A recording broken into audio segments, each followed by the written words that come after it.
Et bonjour les loulous. Vous avez voté pour The Rock, alors on y va. Ce film est l'un des tout meilleurs films des années 90, en tout cas en termes de film d'action. C'est le deuxième film de Michael Bay après Bad Boys, qui a relancé la carrière de Will Smith. Alors on peut aimer ou détester le style Michael Bay, mais son approche sera copiée par de nombreux réalisateurs, la copie la plus évidente étant Les Ailes de l'Enfer de Simon West, toujours avec Nicolas Cage. Montage très cut, explosion, filtre bleu et orange, couleurs saturées, plan rotatif, bref, une réalisation nerveuse.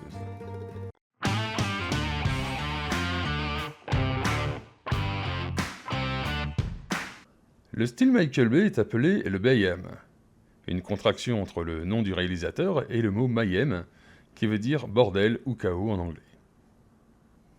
C'est pas usurpé du tout.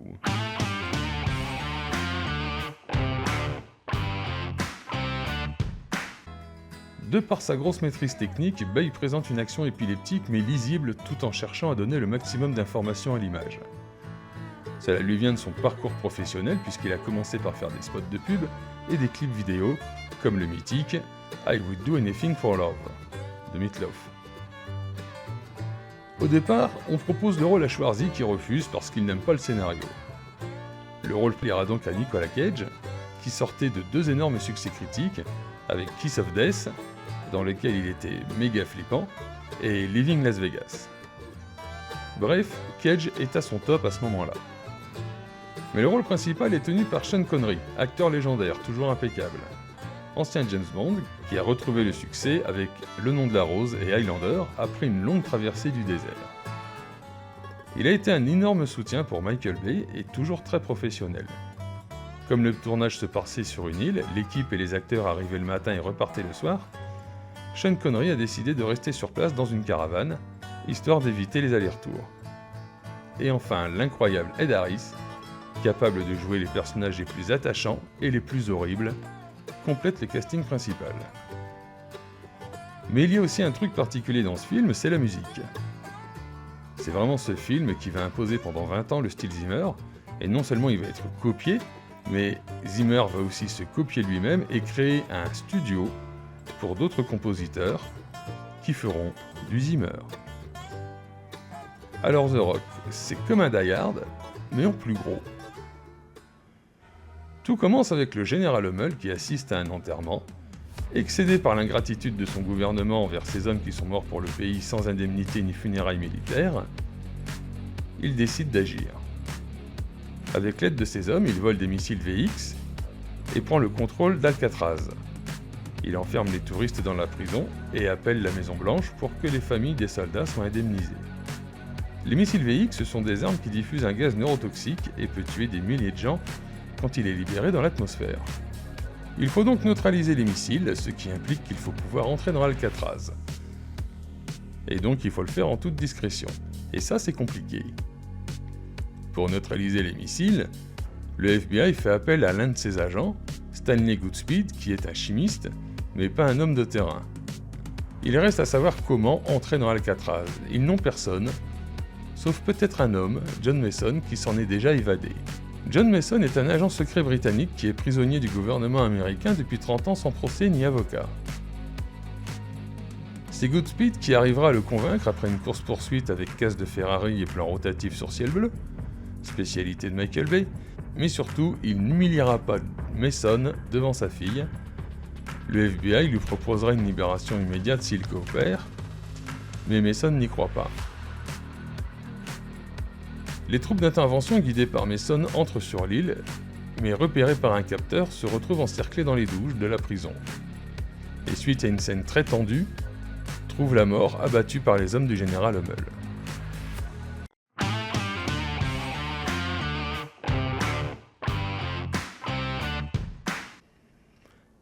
Ed Harris est un acteur très exigeant, qui prend son travail très au sérieux, et quand il n'est pas content de lui-même, il ne lâche pas l'affaire, mais quand même, il s'énerve un petit peu.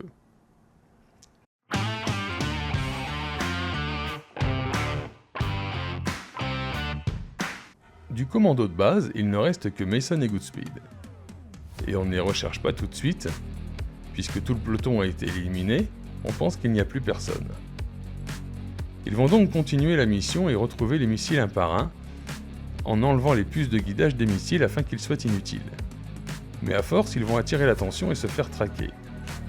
Ça va bagarrer, ça va beaucoup bagarrer, mais ça ne suffira pas. Il reste encore 3 missiles et Mason décide de se rendre pour sauver un otage, laissant Goodspeed s'occuper des derniers missiles. Il réussit à en désactiver un mais se fait capturer et se retrouve avec Mason dans les cellules d'Alcatraz. Hummel constate que le gouvernement essaie de gagner du temps. Il lance donc un missile sur San Francisco. Mais Hummel n'est pas un fou criminel. Et il désactive le missile qui s'écrase dans la baie sans exploser. Il faut comprendre quelque chose à propos de Hummel. C'est avant tout un homme d'honneur qui se bat sincèrement pour les familles des hommes qui sont tombés sous son commandement. Il n'a jamais eu l'intention de faire un carnage et il digère mal la mort du commando dans les douches. Il commence à comprendre que la situation risque de lui échapper, d'autant que parmi ses recrues, certains sont très intéressés par l'appât du gain. Le président ordonne une frappe sur Alcatraz.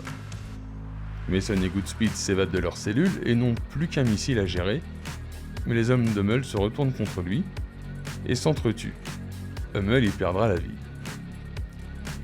Le dernier missile est utilisé par Goodspeed pour tuer l'un des derniers mercenaires restants, et lors d'un combat à main nue contre un mercenaire Marines, Goodspeed utilise du gaz VX pour sauver sa vie, mais il est également contaminé. Il s'injecte de l'adrénaline qui peut le sauver, mais les avions de chasse approchent pour bombarder l'île. Goodspeed puise dans ses dernières forces pour lancer des fumigènes vertes, indiquant que la situation est résolue. L'assaut est stoppé, mais un missile lancé trop tard touche l'île sans conséquence. Goodspeed dit à Mason que sa grâce a été déchirée et lui fournit les moyens de quitter l'île en le faisant passer pour mort. En remerciement, Mason lui conseille d'aller à Fort Walton. Et Goodspeed y découvre tous les secrets d'État que Mason avait volés et pour lesquels il était emprisonné. Fin de l'histoire. Cette fin n'est pas innocente puisqu'elle était là pour une suite. Michael Bay avait imaginé que Goodspeed serait traqué par la CIA à cause des secrets qu'il détient, et il demanderait de l'aide auprès de Mason pour l'aider à s'en sortir. Mais ça n'a jamais eu lieu, malgré le succès énorme du film.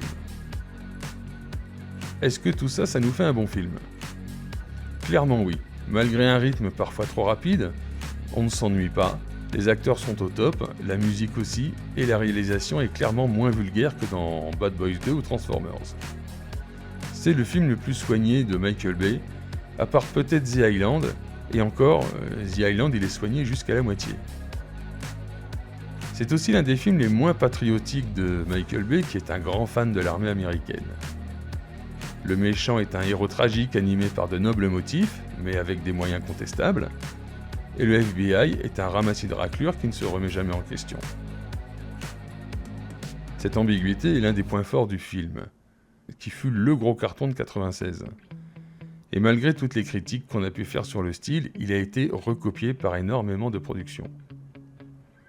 À ce titre, The Rock est une référence dans le genre. Et encore aujourd'hui, c'est l'un de mes films d'action préférés. Voilà, c'est tout ce que je pouvais vous dire. Likez, commentez, abonnez-vous et votez, il reste peu de temps. Et en attendant, on fait bisous, mais avec un filtre orange.